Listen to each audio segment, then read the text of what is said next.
good morning. So today I have Aliyah with us, who is an experienced finance professional with a demonstrated history of working with high growth startup companies, which is something that's going on these days because a lot of companies are starting, a lot of companies are in the growth high phase, and a lot of companies might be slowing down because of the pandemic. But let's welcome Aliyah on 10 Minutes of Hiding Wisdom, where she will tell us about what she's learned along the way, especially working with high growth companies, and how her experience has been.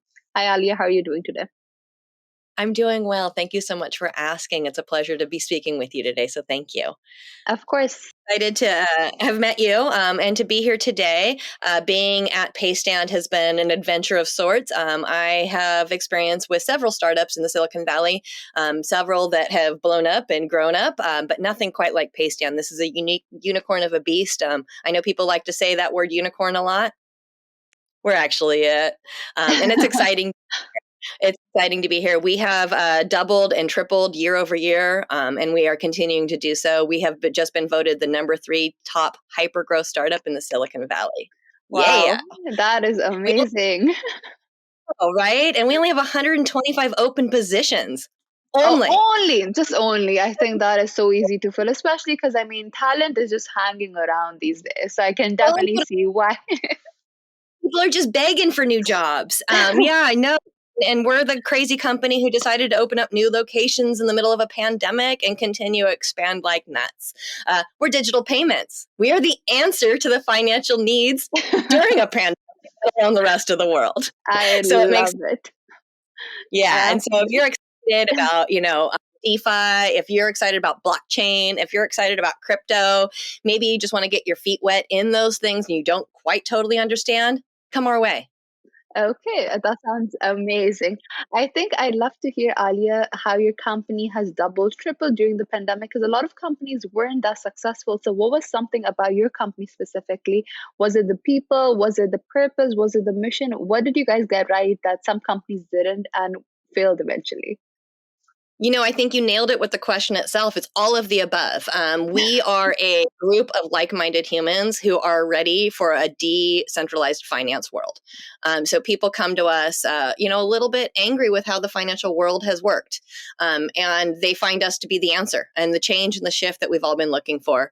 My background in finance is why I found Paystand as the product. Did I know I was going to fall in love with the company and end up working? No, I didn't. But here I am, and it's been 4.5 years, and oh my goodness, I would never regret a minute of it. I came in as employee number 12. Oh, wow. Yeah, little baby of I found. And now we're just blowing up, you guys, and we want all the help we can get. We are on a march to IPO, and we are directly on path. We have no plan B. So if that's something that people really feel passionate about, yep, that's what I do. I love taking companies and going public. And I really surrounding myself with like-minded people who are overachievers. If you want to, basically, if you hate Wall Street, hang out with us. I love that. And I love how you mentioned the like-minded people aspect. But I'd love to hear more about the culture, the aspect, because I think culture these days, the values that a company promotes is so important in order for companies to retain their employees. So what's something so special about your company that you seem to be so fascinated and you wouldn't change a thing about it? So what is something about the company? I'm curious. I love this question so much. We just came back from our company offsite. We took everybody up to Park City, Utah, showed them the snow. We have a lot of half of our companies in Mexico, some people who had never seen snow in their life. What a fun experience. We ask at the end of our company offsite every time for anonymous feedback. And holy moly, our anonymous feedback just told me we're right on track.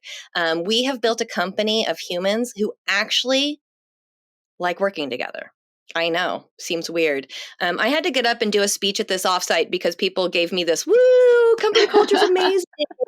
And I got up in front of the entire company and I was like, thank you. I'm so glad you guys love the company culture that I've been dreaming of and building. But also sad. You know why? I'm sad because other companies didn't treat you this way. I'm sad that this isn't the normal way of doing business. I am hopeful that every single paystander, yes, that's what we call ourselves, we're paystanders, that every single paystander goes out and teaches this elsewhere. You can be #3 hypergrowth startup. You can be hitting all your numbers. You can be exceeding every quota with way too many or not enough people in the walls to do it. Yep, because we're all overachievers. So we're all kicking butt doing way too much. But actually like it, actually enjoy it. There is laughter in our walls every day. We have dance competitions on the floor. If you don't want to dance, you don't have to, but it sure is fun to participate and watch. We've got a board game section. We bring in Lego kits. We've got a puzzle table in case you want to take a break and do a puzzle. All of these things sound like super fun. Yay, tech fun stuff. Yeah, it's there. We got all the fun stuff, but we really, truly encourage you to be the best version of yourself.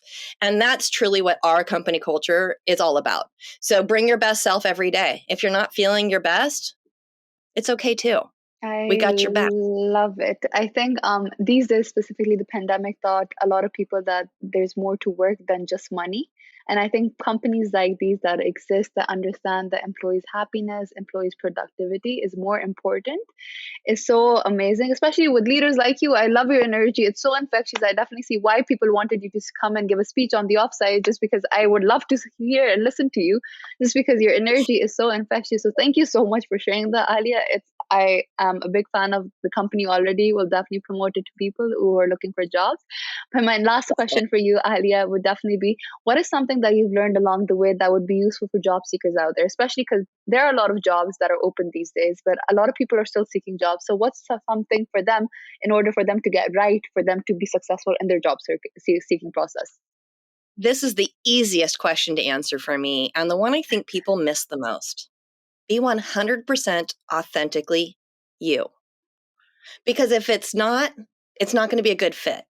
If they're hiring the fake you, the professional you, the, hey, this is what I'm supposed to look like to fit in the box, you're going to hate that job. You're never going to like what you are. And that's just awful. So be 100% you in every moment. I know it's nerve-wracking when you're interviewed by people like me with a VP title. Titles don't mean anything, you guys. It just means people have been working longer. Don't be intimidated. Be yourself. Come in and be yourself. If they don't like that, it's not the right place. It's just that simple. To be very honest, if you were the VP that was interviewing me, I'd be very comfortable just because your energy is so infectious. So I absolutely love that. So thank you so much for sharing that. But I think a follow-up question for that would be, how do you be authentic? Because I think some people, as in, like, there's always a fine balance between being yourself completely and then being very professional. So how do you find the right balance where you reveal your true self, but not become too informal? You know, I think what you just said is exactly what's wrong. Why not? Why not just be you? Why have to walk that line?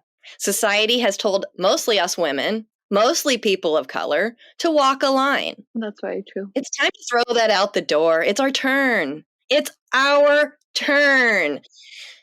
Let's do this. You know, back in the day, I had to learn how to play golf just to be on an executive team with a bunch of men. It's our turn. Now I keep a box of tampons on the table. If it makes you uncomfortable, your problem, not mine. Okay, well, Aliyah, it was an absolute pleasure speaking with you. These 10 minutes were definitely the most informative 10 minutes that I've had in a long time. Thank you so much for coming on the show, for sharing about your wonderful company, for sharing a part of you, for sharing your infectious energy with me. I can't tell you how much it means to see women like you exist out there who are changing the pavement and making the way for women of color, women from minorities, and it's definitely very amazing and inspiring for us out there. Yes, yes, yes, yes, yes. We are a fintech company who can brag that we're 30% women. So come on board, ladies. We got your back.